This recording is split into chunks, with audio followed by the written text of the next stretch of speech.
Hi, and welcome to the latest NSPCC Learning Podcast.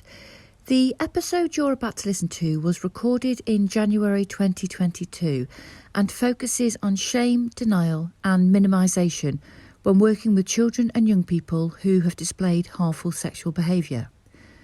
Katy, Tomkinson and Rowan, Wolfe are children's service practitioners and social workers from our Stoke Service Centre, and they work on our harmful sexual behaviour service. In this podcast, they talk about what denial looks like and the ways it can present itself, how denial is dynamic and can change over time, what practitioners can do to put themselves in the shoes of the child or young person they're working with to understand why they might deny, how to work with children and young people when shame and denial is present, how to build a trusting relationship with a child over time, and how to take a more therapeutic and trauma-informed approach. Katy and Rowan began by talking about the challenges of working with children and young people when there is denial, and how, by understanding where this comes from, we can begin to work with them safely and effectively. I think the first thing to think about is that it is actually really quite normal for children to deny things, isn't it? So I don't think we should be too sort of worried when children deny things, because I think it is developmentally fairly typical anyway. But certainly as a practitioner, if you're working with a child around some concerns around the behaviour like HSB or other behaviour concerns or behaviours that might indicate distress, actually when you're faced with denial, it can feel really, really challenging. It can feel like they're doing it on purpose, or that they're not wanting to engage, or that they're wanting to make your life difficult, or they're doing it to be awkward. And I think actually that's not the case, and it's about understanding it really to make sure that we can work with those children effectively and safely. So for you, what does denial look like, or what is it? I think it's important to think about denial in various different sort of presentations. So you might get absolute denial, which is, as we said, with the child spilling the drink on the carpet. Yeah. I didn't do it. I wasn't there. I don't know what you're talking about. It wasn't me. I don't know anything about it. And that's what absolute denial would look like. But denial can sort of move away from that. So you might have kind of around HSB, you might have sort of a denial of awareness, really. So it's really common actually for children to say to me, I don't remember. If I did do it, then I don't remember. And of course they will remember, but that must feel like a sort of safer place. Or for older children, you might get kind of, I was drunk. So, you know, they're not in control, they're not taking responsibility. And then you might get kind of denial of responsibility. So they consented, they wanted to do it, they joined in. Or they didn't say no. Yeah, they didn't say no. Or we might get that denial of any impact or harm being caused. So you might get, well, they're too young to understand. They looked like they were liking it, they were laughing, they were going along with it. You know, they looked kind of happy about it. They didn't stop me. And then you get some that might not want to do any work with you. So it's kind of like, I don't need to work on this. I'm absolutely fine. Yeah, I won't do it again. I won't do it again. Yeah. And that might be the case. They might not do it again, but how can you possibly know and test that out and be certain that everybody is going to be safe if you don't do any sort of meaningful assessments and work with them? And children might move around those statements or similar things, and they might sort of be able to deny you know, impact one week, and then the next week acknowledge impact, but then actually move away from that again and say, oh no, it didn't cause any harm, etc. There's various models around sort of the continuum of denial, isn't there, Rowan? Yeah, and I think a lot of the models that have been used have been based on maybe older models that have been used with adults, such as the continuum of denial by Taylor, which was done in 1996. So obviously it's an older model, but a lot of that information implies it, you know, it shows that these are not static things, that denial can be quite dynamic, it can change over time, and that people might move up and down a continuum of denial at different points in their work. And I think those models are useful, but we do always have to remember that we're working with children and young people and not adults. So we have to have a note of caution when using the models that have been based upon adult work. When we think about denial, I think we often sort of think it's wrong that people deny, or it's bad, or that must make them more risky. And we sort of feel that that's not the case. And a useful exercise for practitioners to kind of have a go at and think about is looking at what might be your experience if you were asked to share something. So if I can do that with you for a second, Katy. Yeah. So I want you to think about something that you have maybe experienced or done in your past, something that you're really ashamed of and is not something that you would want people knowing about. Now, I'm not going to ask you to share that, and clearly, particularly because we're on a podcast, I'm not going to ask you to share. But I want you to just think about that thing. Now, I want you to imagine that I'm asking you to share that information with somebody who's really important in your life. Okay. And you don't want them to know. How do you think you might feel about having to say that information? Oh, I think it would be really, really difficult, actually. I think I'd worry that they'd judge me, or that they think differently about me, or that they might think that I'm the same now, you know, even though things happened a long time ago, that I would do the same thing again, which I know that I wouldn't. I think I'd feel scared of rejection. Yeah. I guess for some of our young people, there are really serious sort of implications in terms of, like, for some people they might lose their job if they admit to things that they did, or they might get in trouble with the police or something like that as well. But I think I'd feel really frightened and quite overwhelmed with really uncomfortable feelings like shame and guilt. It'd be difficult. So if I said, regardless of all that, you've still got to tell them, what might you do? Do you think you would tell them everything? No. I think... What might you do then? Confidently would minimise it and tell you a story that sat more comfortably with me. So the truth's in there, but it's been softened a little but bit. It is a distortion. Yeah. Yeah, definitely. Or minimise slightly. Yeah. What would you be afraid of? I think just those things of kind of people judging me, being rejected, people thinking less of me, and it would be really scary. Actually, it would be difficult to manage. What might you do to prevent the information coming out? So if you were in that moment and it was like, you've got to say. Well, I think if you were asking me in that moment, I think I might get quite angry with you and tell you to shut up. And as an adult, I have this sort of ability, I guess, to get up and walk out of the room and know that I can do that. And just refuse. Just refuse, which I think is harder for children. If we're applying the same thing for children, I think that's much harder for them when there's such a power imbalance. I might want to discredit you altogether. Yeah. I might think, well, you don't know what you're talking about because... Or the information you've got is inaccurate. You talk a load of rubbish. Yeah. Rowan's always making stuff up. Yeah, always. That kind of thing. That's the sort of thing I might do, I think. And we're talking on quite a cognitive level, really, about how you might think and feel. I want you to imagine thinking more about your bodily sensations. So what might you actually think about in your body if you were doing kind of what we'd call like a body check-in? What sensations might you have at the point that you're being asked to share that information? Well, I think physiologically my body would give me away, definitely. Yeah. I would definitely go red. Yeah, you definitely go red. I'd definitely go red. And not just my face, but kind of around my neck and stuff particularly. Hot. I'd get really hot and I'd be sweating and I'd get a really dry mouth. And I'd get that kind of, you know, the butterflies, but like not butterflies. I'd get really tense. My muscles would be tight. My shoulders would be around my ears. Yeah. And that would be kind of... And then I think to sort of hide that from you, my sort of non-verbal communications would be, like, I would be turning away, I'd be looking the opposite direction.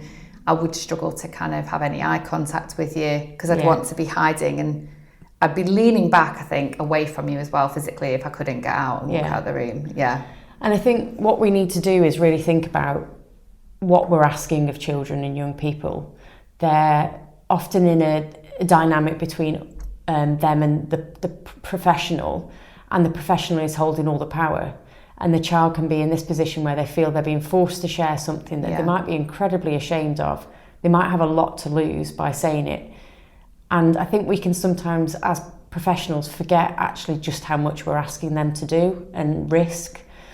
And sometimes that exercise is just helpful to remind you, actually, it's not a very pleasant experience having to share something like that.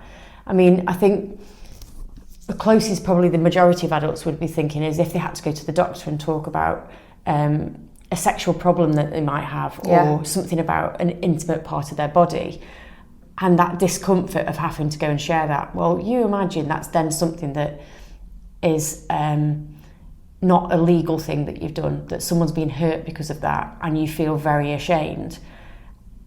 And then you're saying to a child, right, now you've got to admit to it.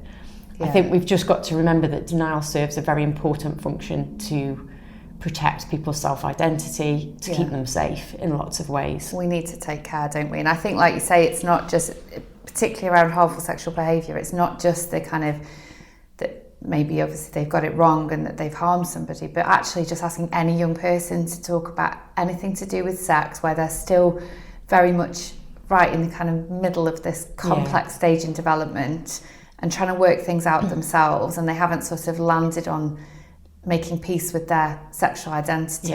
It makes you cringe. So difficult. An adult they don't know as well. It's somebody that they've not got a relationship with before. So that's like an extra layer of real difficulty. So I think it sounds like we really, really need to take care of children when they're in denial and not blame them. But Rowan, what are sort of some of the functions of denial that we might see? I think that there's often little benefit for a child to admit it, but there's often a negative consequence. So you've got a situation where they may not feel like there's a benefit, and there's also a negative consequence. So as a professional, you need to think, what do they stand to lose? It might be that they could lose their school friends, their family, other friends that aren't at school. It might be teachers see them differently. All these people that are in their life might look at them differently. And when we talk about losing them, that can be the loss of how they see them, or it could be a genuine loss of you will no longer live with your family. It might be rejection, that a parent can't stand to be around them. And I think I know in other podcasts we talked about sibling sexual harm, and then if you've got those dynamics at play as well about how a parent may feel, it to deny is actually a much safer option. I think the criminal justice system, there might be situations where your legal advice is to give no comment or to plead not guilty. So that's a very significant consequence, that if the young person then says, actually, I did do it, they may then be facing a criminal prosecution as a result of it. Because they're going to implicate themselves potentially. And the professional might need to pass it on. It might not always be that the police decide to, or the CPS decide to take action, but that is a risk for them. So I think also that obviously there might be child protection or safeguarding implications as well, and that might have implications on where they're allowed to live and the contact that they could have with people. I think sometimes you might have parents who are in a position of denial, so it might not just be the child and young person, it might be parents or family members, and then it doesn't really give the child permission to admit it, because if your parent is strongly saying, my child did not do this, you don't feel like you've got the option then to say, actually, I did. There's no permissions there. And there's huge stigma as well, isn't there, around any kind of sexual offending, sexual harm. So how do you come to terms with that? Because, we see it kind of all the time in our kind of media, and the perception that people have that, people are perverts, that they're paedophiles, all those kind of, that language is... And these are not many sex offenders. No. These are children and young people. They don't need to be going on into adulthood to display further behaviours. And I think it's really important that we remember that, and we don't use that terminology that we hear that are towards adults. But the reality is that can in our society happen, and that's a fear for them. Absolutely. I think we do need to think about, whilst we want to encourage children to be open, we would want them also to think about who they're sharing the information with and whether that's appropriate. So we wouldn't want them to tell their neighbour down the street that they've displayed the behaviour, but it may be appropriate that they tell the professional that they're working with, and it might be appropriate that they tell their family member. So we would want to manage who knows that information. And we've certainly done sort of child-led safety plans where we set out really clearly who's a safe person to talk to about, and also similarly done work with children where they've been able to be really brave and kind of talk about what's happened in a session, but then you almost need to do some work with the parents to support them in coming to terms with that. It's really difficult. I think just to flip it though, and it is really important that yes, we get lots of children who have displayed the harmful sexual behaviour that have to maintain a position of denial, but the flip side is some children may not have done these things that they've alleged to have done, and we need to hold that in our head as a possibility, because it is difficult to pick apart a child who's telling the truth and a child who is in denial sometimes, but there is of course a possibility that they haven't done it. And that I think is important. How might shame present itself? So what might you observe with a young person where you think they're showing signs that they're ashamed? I think it's common, and it's really common at the beginning of our work. I think we'll often see, even before you get into the room to have a session, when you first meet a child, I've had children that, won't come into the room to talk to me, that they might want to run out of the house. I've had children that, will be kind of swear at me and aggressive to get me away in that way, because that's what feels safe. And then once you kind of overcome that first initial meeting and you're able to sort of reassure them and they can come into the room with you. I've had children that have come in with their hood up, and they keep the hood up and pull down, so you can't... That very defensive body language. Can't see their face at all. And I think it's really important to allow them to keep their hood up. I think sometimes we'll see parents, carers, take your hood down, and actually they don't need to do that. If that's what helps them feel safe and keeps them in the room, that's absolutely fine. They might be kind of their non-verbal body language. They might be sitting and turning away, looking at the floor, not looking at me, not sort of engaging in any kind of verbal conversation with me. They might be aggressive to keep me away that way, or there might be lots and lots of deflection and distraction, and I'm going to do everything I can to make you talk about other things that I want to talk about. And all of those are absolutely fine. We need to allow children to go at their own pace. Sometimes we can name those things. Sometimes we can say, I'm wondering if, you've got your hood pulled up because that's what feels safe. I know sort of during coronavirus and the pandemic, I've had children that have kept their masks on, even though they don't have to keep their masks in the room, and they'll say that or the camera's off. All of those sort of things, and that's okay as well. Like I say, it's about sometimes naming it and wondering if you're feeling uncomfortable, and not putting too much pressure on. No, sometimes we put pressure, don't we? We want eye contact, we want the hood off, but actually letting them do that in their own time, because you've created a safe environment. And generally speaking, I think they do. Eventually. If you don't push it, I think eventually the hoods come down and you start to see that change, which is really lovely to see. How do you work with children when shame and denial is present?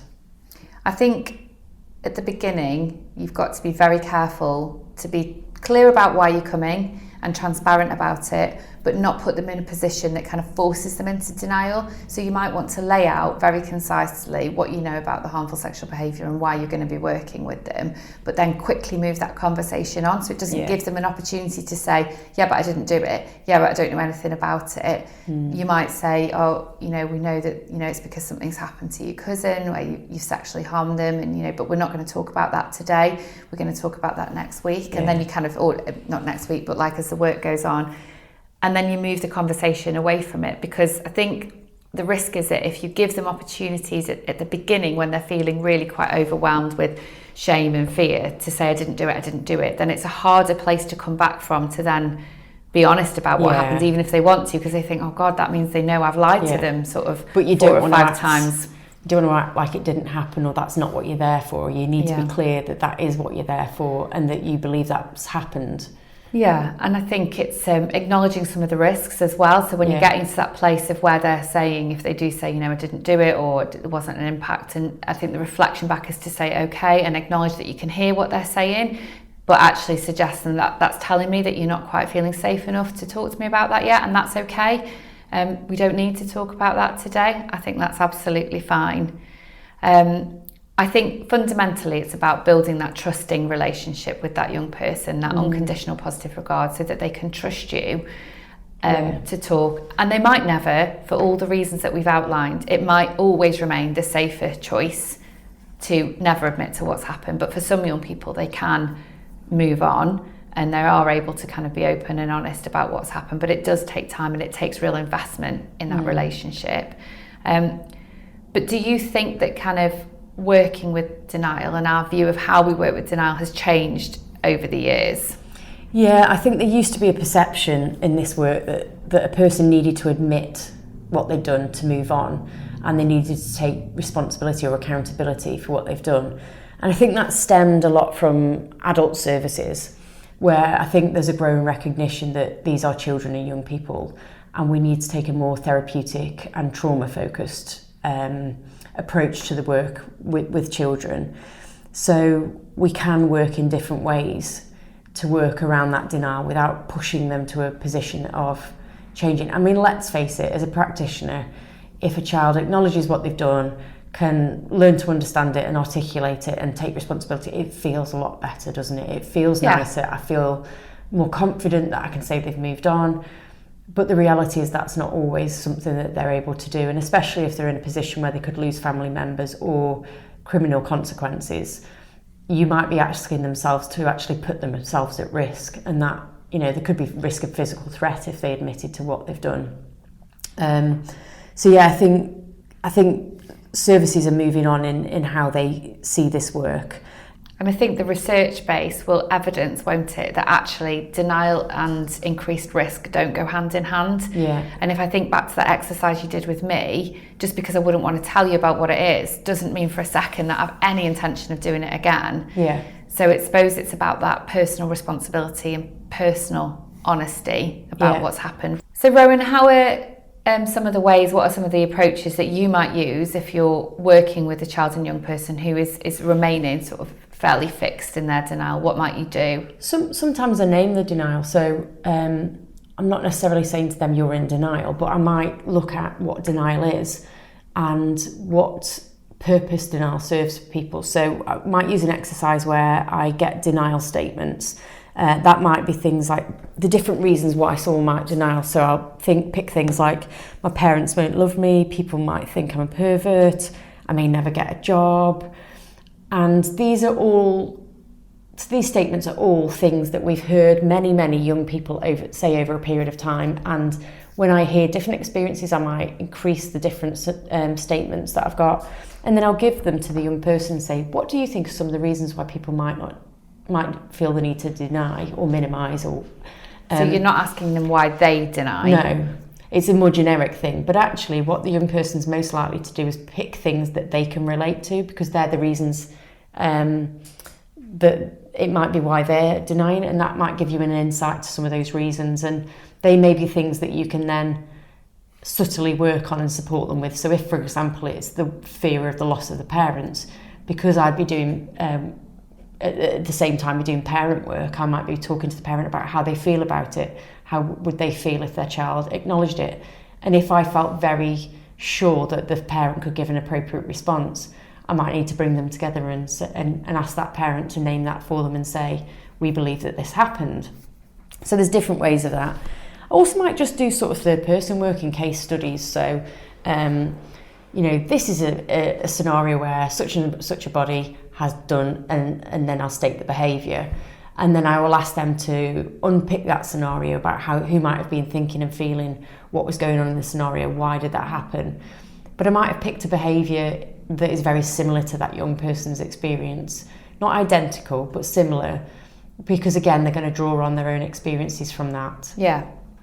I know you do similar but different family. How do you do that? And this is a really, really simple technique that has been really effective, where children are denying or where they're really struggling to think about and talk about their own emotional impact or the emotional impact on others. So I have a great big sort of A3 print off that has lots and lots of different cartoon people of all sort of shapes, sizes, age, and I'll take that into the room and I'll ask the young person to create a family using those sort of cartoon people, ask them to give them a name and an age and think about sort of the family dynamic. And again, what we tend to see is that children will pick families that are fairly similar, reflective to their own.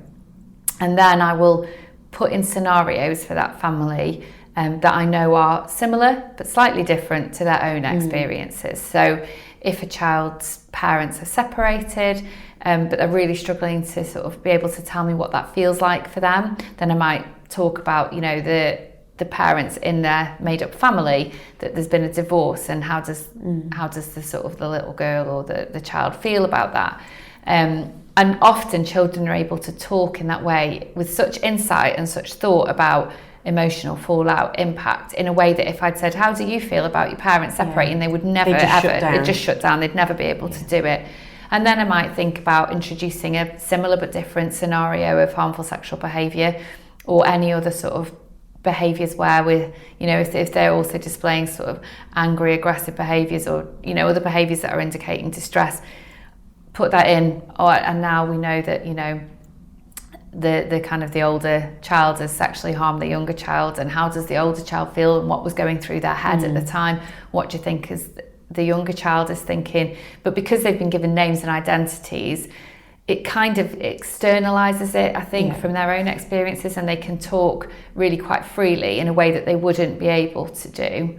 I think the only note of caution is that if you really believe that they're talking about themselves, which quite often they are, and then you get an inadvertent disclosure or admittance to something that either you didn't know about, you just need to think carefully about confidentiality and whether or not you need to share that information. That's a discussion to have with your supervisor, with a colleague, or someone else who perhaps knows that family, to think, is this a disclosure about them, or are they talking about this fictional family? It's just a note of caution, really, but otherwise it's effective, just like you said, like a case study and vignette.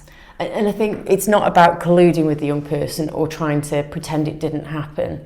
We are still acknowledging with them on a regular basis that this is why you're coming to do this work, and what the reasons are. But it's just meaning that we take that pressure off, and like you say, when you externalise that slightly and you don't put the focus onto the child of you're the problem, you've done the behaviour, it can allow them to become a little bit more relaxed and open up more. So, I mean, denial ultimately is something that you can work with. You don't have to force an admittance of the behaviour. It can be a safety mechanism for that young person to protect themselves or to avoid negative consequences. But there are lots of different ways and different techniques that you can work with denial. Thanks for listening to this NSPCC Learning Podcast. At the time of recording, this episode's content was up to date, but the world of safeguarding and child protection is ever changing. So, if you're looking for the most current safeguarding and child protection training, information or resources, please visit our website for professionals at nspcc.org.uk/learning.